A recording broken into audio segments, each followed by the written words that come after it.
मैं अब जो घटना बताने जा रहा हूं वह अछूतों की दयनीय स्थिति को स्पष्ट करने वाली है। काठियावाड़ जिले के एक स्कूल मास्टर की यह कहानी है। महात्मा गांधी की यंग इंडिया मासिक पत्रिका के 12 दिसंबर 1929 अंक में इस अछूत मास्टर जी का एक पत्र छपा। उसी से यह घटना सामने आई। इस स्कूल अध्यापक की पत्नी की प्रसूति करने से एक हिंदू डॉक्टर ने इनकार कर दिया।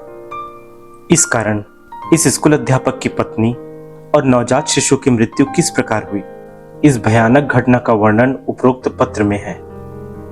मास्टर जी ने अपने पत्र में लिखा, इस महीने की 5 तारीख को मेरी पत्नी का प्रसव हुआ और 2 दिन बाद ही 7 तारीख को वह अतिसार से पीड़ित हो धीरे धीरे कमजोर होने लगी। उसे सांस लेने में भी कष्ट होने लगा और छाती में हो रही वेदना वह सहन न कर सकी, जोर जोर से कराहने लगी। मैं डॉक्टर को बुलाने गया, लेकिन मुझ हरिजन के घर आने से उन्होंने साफ इनकार कर दिया। इतना ही नहीं, वह नवजात शिशु की जांच करने के लिए भी तैयार न हुए। बाद में नगर सेठ के पास गया। मैं 2 रुपए फीस दूंगा, इसकी नगर सेठ द्वारा जमानत देने पर हरिजन बस्ती के बाहर पत्नी और नवजात शिशु को देखने की बात स्वीकार की। मैं बीमार पत्नी और बच्चे को बस्ती के बाहर ले गया। वहां सर्वप्रथम एक मुसलमान के द्वारा थर्मामीटर मुझे दिया। मैंने पत्नी का बुखार देखकर फिर से उस मुसलमान के द्वारा डॉक्टर को थर्मामीटर लौटाया। उस समय रात के 9 बज चुके थे। मोमबत्ती के प्रकाश में थर्मामीटर देखकर डॉक्टर ने कहा, मेरी पत्नी को निमोनिया हो गया और दवा बाद में भेजता हूं कहकर लौट गए और बाद में दवाएं भेज दी। मैं बाजार से थोड़ा अलसी का तेल खरीद कर लाया और पत्नी की छाती पर मलने लगा, शायद इससे उसकी वेदना कम हो। किंतु उसकी तबीयत अधिक बिगड़ती गई।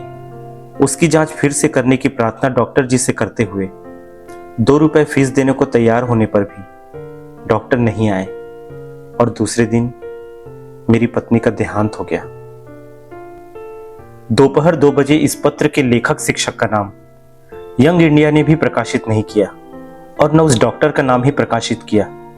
अपना नाम छपने पर इसके दुष्परिणाम भोगने पड़ते। इस भय से स्वयं स्कूल मास्टर जी ने अपना नाम न छापने की प्रार्थना की थी। इसलिए पत्र संपादक ने उनका नाम गुप्त ही रखा। इस घटना पर किसी भी प्रकार की राय प्रकट करने की आवश्यकता ही नहीं।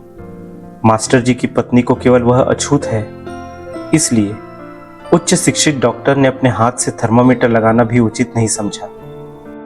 उसके उपचार से इंकार करने के कारण वह बेचारी इस दुनिया से ही चल बसी। रोग का निदान कर उचित उपचार करना डॉक्टर का पहला कर्तव्य होता है। यह डॉक्टरी पेशे की आचार संहिता का सबसे महत्वपूर्ण भाग है। इस पर भी किसी अछूत के उपचार करने से मना करते समय उस डॉक्टर ने अपनी विवेक बुद्धि से सोचने का प्रयास नहीं किया। अछूत को स्पर्श करने की अपेक्षा हिंदू निर्दयता पूर्वक व्यवहार करना पसंद करते हैं, यह स्पष्ट है।